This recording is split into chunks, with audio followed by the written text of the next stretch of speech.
Stem plants மாதிரியான alien race பூமியில human பிளட்ல mix ஆகி இருக்கிறத பார்த்து அந்த ஆள் ஷாக் ஆகிட்டான். பட் இப்போ அதோட க்ளோ ஸ்லோவா ஃபீட் ஆக ஆரம்பிச்சிருச்சு. ரொம்ப ஆச்சரியம் என்னன்னா அத லைட்டா பிரஸ் பண்ணாலே பவுடரா மாறிடுச்சு. அது மட்டும் இல்லாம அந்த டேஞ்சரஸ் ஏலியன் மிஷன் கூட இப்போ ஒரு கார்னர்ல சும்மா கிடந்துச்சு, மூமெண்டே இல்லாம. ஹில்ல நின்னுட்டு இருந்தவங்க ஹியூமன்ஸ் தான் ஏலியன் மான்ஸ்டர்ஸை டிஃபீட் பண்ணிட்டாங்கன்னு நினைச்சாங்க. பட் அந்த ஆள் சோல்ஜர்ஸ் கிட்ட ஏதோ கேட்க போகும்போது அவனுக்கு என்ன நடக்குதுன்னே புரியல. அப்போ அவன் மத்த சோல்ஜர்ஸ் கிட்ட பேச போகும்போது ஒரு நியூ ஏலியன் மிஷன் சடனா அவன் முன்னாடி வந்து நின்னுச்சு. இத பார்த்ததும் எல்லாருக்கும் ஷாக் ஆயிடுச்சு. பட் அப்போ ஹில்ல நின்னுட்டு இருந்த அந்த ஆள் ஒரு க்ரோ அந்த மிஷன் மேல ரிலாக்ஸ்டா வந்து உட்கார்ந்ததை நோட் பண்ணான். இதோட அர்த்தம் என்னன்னா அந்த மிஷனோட சேஃப்டி லேயர் இப்போ ஃபுல்லா ரிமூவ் ஆகிருச்சு.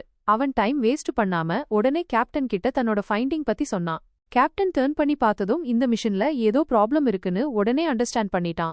அவர் ஒரு செகண்ட் கூட வெயிட் பண்ணாம கவுண்டர் அட்டாக்கு ஆர்டர் கொடுத்தார். எக்ஸ்பெக்ட் பண்ண மாதிரியே ஒரு காலத்துல அன்ஸ்டாப்பபிளா இருந்த அந்த மிஷன் ஒரு சிங்கிள் கவுண்டர் அட்டாக் கூட பண்ண முடியல. சோல்ஜர்ஸ் ஃபுல் ஸ்ட்ரென்த்தோட அட்டாக் பண்ணாங்க. ஜஸ்ட் 2.5 மினிட்ஸ்க்குள்ள மிஷனை தள்ளி விட்டுட்டாங்க. அந்த மிஷனுக்கு பின்னாடி ஹைட் பண்ணிட்டு இருந்தவங்க ஃபுல்லா சேஃபா இருந்தாங்க. சோல்ஜர்ஸ் க்ளோஸா போய் செக் பண்ணப்போ ஏலியன் பாடி ஃபுல்லா யூஸ்லெஸ் ஆகி அதோட ஹேண்ட்ஸ் கூட நம்பாகி இருந்துச்சு.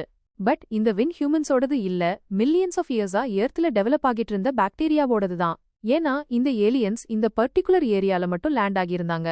இந்த பாக்டீரியாவை ஃபைட் பண்ற சக்தி அவங்களோட பாடியில இல்ல. ஃபைனலா இந்த ரீசனால தான் அவங்களோட எண்டும் வந்துச்சு.